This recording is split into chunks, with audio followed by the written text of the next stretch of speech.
comes to stimulating our local area, there's probably no better opportunity that we have in front of us of sustainable renewable energies, an opportunity to be able to provide energy independence, but also be able to provide a great workforce, to be able to provide the engineering, the technology, in order for our small businesses to be able to provide employment for many people in this area.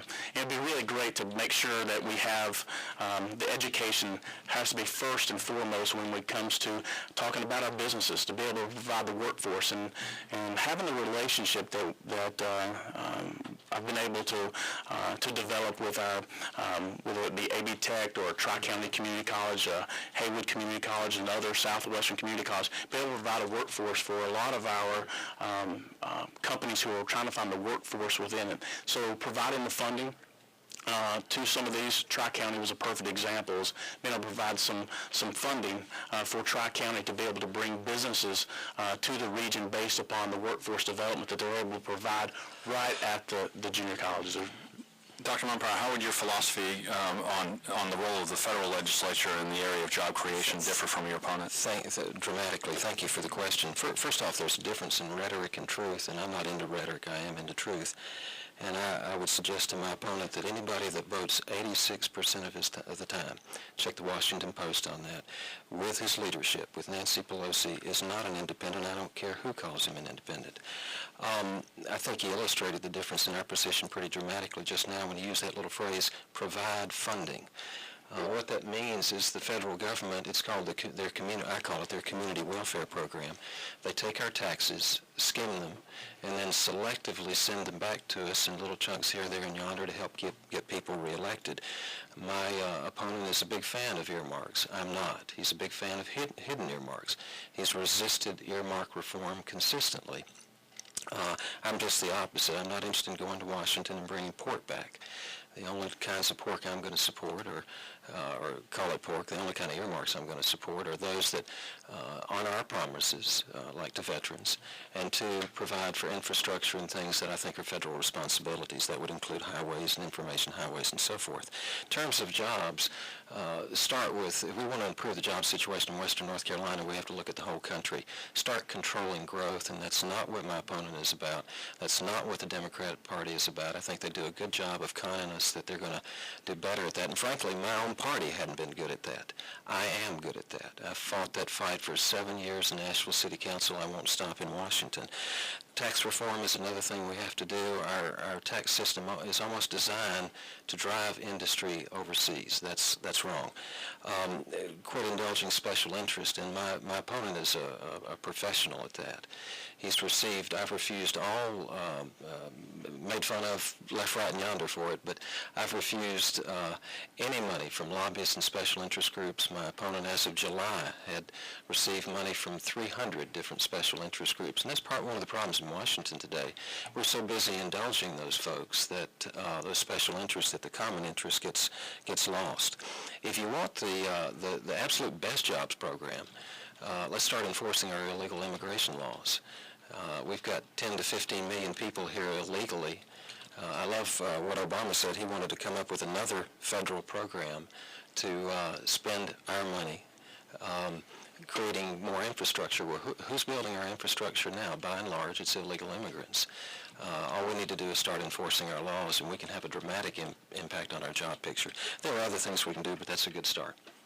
Chancellor Reba? Well, obviously, Matt, when it comes to providing infrastructure, we have to be able to provide a lot of that from the federal government. We've been able to see in numerous occasions, and I have an entire list of what my opponent calls special interest or pork to things when it comes to providing our veterans an opportunity to be provided health care.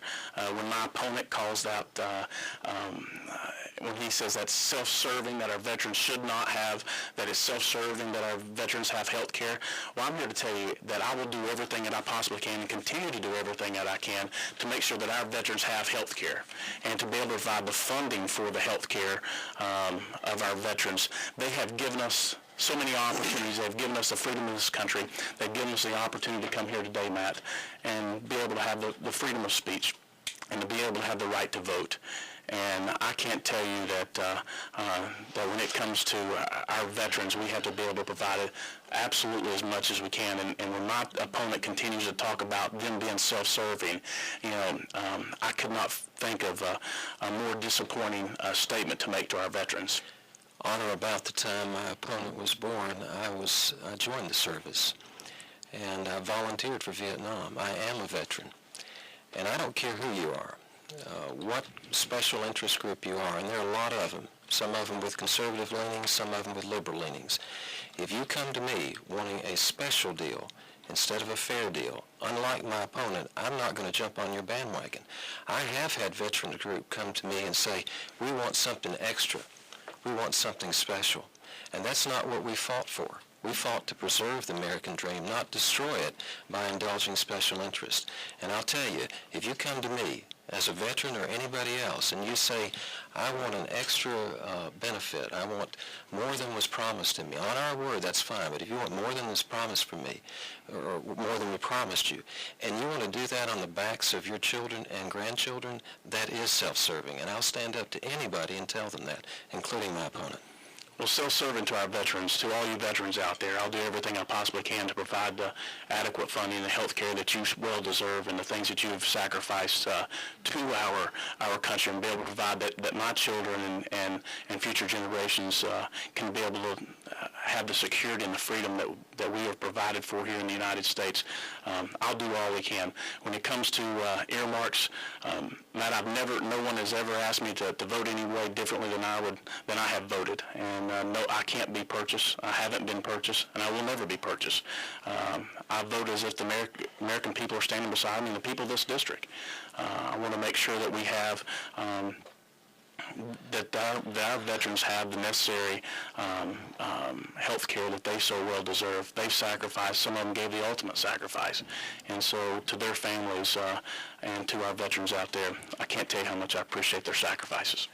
If you're a veteran and you want a special deal, I encourage you to vote for my opponent. If you're a veteran and you fought to preserve... Our veterans don't need special deals. They need that's what things that are actually given to them and be able to provide for them. And I was very excited this year and very honored to be able to increase the veterans health care funding, the highest it's ever been funded. And to our veterans who come back from theater, to give them an opportunity to have a college education, to increase the GI Bill. Sir, that's not special interest. That's our American men and women who are fighting abroad. At a time when our national debt is exceeding $10 trillion, for us to give anybody extra, I think is reprehensible. And I think what you're doing right now, Heath, is pandering. And I think that's typical. Extra is not professional politicians. Allow me to finish, sir. Extra. You need to give them every opportunity that we possibly. It's not extra. You just defined the difference between you and me. I'm about a government that looks out for we, and is interested in preserving the American dream of a liberty based on liberty, opportunity, and responsibility, not special interests for special groups that are going to get you reelected, whether you like those groups or not. Heck, I'm the only one in here that's a veteran. In this equation, I'm the only one that's a veteran. I'm the only one that served in a war. I know what it's like. I know what these guys deserve. I have sympathy for them. But we didn't fight to get a special deal. All right, and it was your turn for the last word on that topic. So we've talked about health care for veterans, and Dr. Mumpower, you have highlighted what you've articulated as a solution to America's health care crisis. You have stated, and on your website it echoes as well, that you're concerned that we're moving toward what you call a socialistic model for the country when it comes to health care. Please articulate for the voters of Western North Carolina your philosophy toward a federal remedy when it comes to health care. Well, my opponent is much more comfortable with putting government in charge of our health care than I am. He's already demonstrated that with some of his votes, including SCHIP. I don't come from that place. I don't trust our government. They have no track record. If you look at what they do with public housing, look what they do with Medicare, Medicaid, you name it, they have no track record of taking care of social services in a responsible way. What we have in America today is a mixture of socialized medicine and free enterprise medicine in some kind of big bowl of a mess, really, that neglects too many people, is too expensive, and not as accessible as it should be. I think we should play to our strengths, not become like the rest of the world. And our strengths are a free market system. At the turn of the century, in 1900, we had more physicians per capita in this country than we have today. The medical lobby has over-lobbied, has over-controlled it, over-regulated. Government has over-controlled it and regulated it. And so we've taken the competition out of healthcare. We need to get it back in. For 80% of our healthcare needs, we ought to be able to go to Walmart, see a nurse with a pharmacist and access to a computer, and they could cover most of what we need. But again, they're micromanaging and controlling it. I'm much more in support of providing tax credits for people to purchase their own policies than I am a universal health care system or any system that puts government in control of our health. I will say that the best health care plan in America, by the way, is personal responsibility.